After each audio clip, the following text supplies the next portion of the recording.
ಒಬ್ಬ ಮುದುಕ ತನ್ನ ಪಕ್ಕದ ಮನೆಯ ಹುಡುಗನ ಮೇಲೆ ಒಂದು ಸುಳ್ಳು ಕೇಸ್ ಹಾಕ್ಬಿಡ್ತಾನೆ. ಇವನೊಬ್ಬ ಕಳ್ಳ, ಇವನ್ ನಮ್ಮ ಮನೆಯಲ್ಲಿ ದರೋಡೆ ಮಾಡಿದಾನೆ ಅಂತ. ಸೊ ಪೊಲೀಸ್ನವರು ಬಂದು ಅವನ್ನ ಅರೆಸ್ಟ್ ಮಾಡ್ಕೊಂಡು ಹೋಗ್ತಾರೆ. ವಿಚಾರಣೆ ಆದಾಗ ಅವ್ರಿಗೆ ಗೊತ್ತಾಗುತ್ತೆ ಇವನೇನು ತಪ್ಪು ಮಾಡಿಲ್ಲ ಅಂತ ಅವನ್ನ ಬಿಟ್ಬಿಡ್ತಾರೆ. ಸರಿ, ಅವ್ನ್ ಮನೆಗ್ ಬರ್ತಾನೆ. ಮನೆಗ್ ಬಂದಾಗ ಎಲ್ಲರೂ ಕೂಡ ಅವನ್ನ ಕಳ್ಳನ್ ತರನೇ ನೋಡ್ತಿದ್ದಾರೆ. ಪ್ರೂವ್ ಆಯ್ತು ಅವ್ನ್ ಕಳ್ಳ ಅಲ್ಲ ಅಂತ, ಬಟ್ ಸ್ಟಿಲ್ ಅವನ ಎಲ್ಲರೂ ಕೂಡ ಕಳ್ಳನ್ ತರನೇ ನೋಡ್ತಿದ್ದಾರೆ. ಸೊ ಅವನೇನ್ ಮಾಡ್ತಾನೆ, ಆ ಅಜ್ಜಿನ ಮೇಲೆ, ಮುದುಕನ ಮೇಲೆ ಹೋಗಿ ಒಂದು ಮಾನನಷ್ಟ ಮೊಕದ್ದಮೆ ಆಗ್ತಾರೆ. ಸೊ ಸರಿ, ಜಡ್ಜ್ ಅವ್ರನ್ನ ಕರೀತಾರೆ. ಕರೆದು ಯಾಕಪ್ಪ ಹೀಗ್ ಮಾಡಿದೆ, ಸುಳ್ಳು ಆಪಾದನೆ ಅಂತ ಕೇಳಿದಾಗ ಅಜ್ಜ ಹೇಳ್ತಾರಂತೆ, ಆ ಹುಡುಗನ ಕಂಡ್ರೆ ನನಗೆ ಆಗ್ತಿರ್ಲಿಲ್ಲ, ಹೊಟ್ಟೆ ಕಿಚ್ಚು, ಅದಕ್ಕೆ ಹಾಗೆ ಮಾಡಿದೆ ಅಂತ.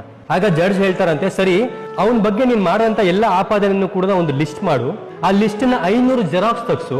ಅದನ್ನ ನಾಳೆ ನೀನು ಕೋರ್ಟಿಗೆ ಬರ್ಬೇಕಾದ್ರೆ ಊರ್ ತುಂಬಾ ಪ್ರತಿಯೊಂದು ಮನೆ ಮುಂದೆನೂ ಕೂಡ ಹಾಕ್ಬಿಟ್ಟು ಬಾ ಅಂತ. ಸರಿ ಅಂತ ಹೇಳೋಣ. ಅದೇ ತರ ಎಲ್ಲ ಮನೆಗಳ ಮುಂದೆನೂ ಕೂಡ 500 ಜೆರಾಕ್ಸ್ ಕಾಪಿನ ಹಾಕಿ ಬರ್ತಾನೆ. ಜಡ್ಜು ಕೋರ್ಟ್ ಅಲ್ಲಿ ಕೇಳ್ತಾರಂತೆ, ಸರಿ ಇವಾಗ ಹೋಗಿ ನೀನ್ ಎಲ್ಲೆಲ್ಲಿ ಆ ಕಾಗದಗಳನ್ನ ಬಿಸಾಕ್ ಬಂದಿದ್ದಲ್ಲ ಅವೆಲ್ಲವನ್ನು ಕೂಡ ವಾಪಸ್ ಎತ್ಕೋಬಾ ಅಂತ.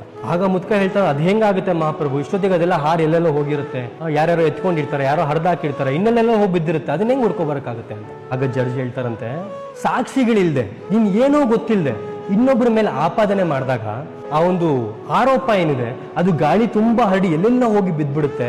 ನಾಳೆ ಅವ್ರು ನಿರಪರಾಧಿ ಅಂತ ಅವ್ರು ಪ್ರೂವ್ ಆದ್ರೂ ಕೂಡ ಅವ್ರನ್ನ ಜನ ನಂಬೋದಿಲ್ಲಪ್ಪ. ಸೊ ಇನ್ನೊಂದು ಸಲಿ ಇನ್ನೊಬ್ಬರ ಮೇಲೆ ಸುಖ ಸುಮ್ಮನೆ ಆರೋಪ ಮಾಡೋದಕ್ಕಿಂತ ಮುಂಚೆ ಯೋಚನೆ ಮಾಡಿ ಮಾತಾಡು ಅಂತ ಹೇಳಿ ಕಳಿಸ್ತಾರೆ.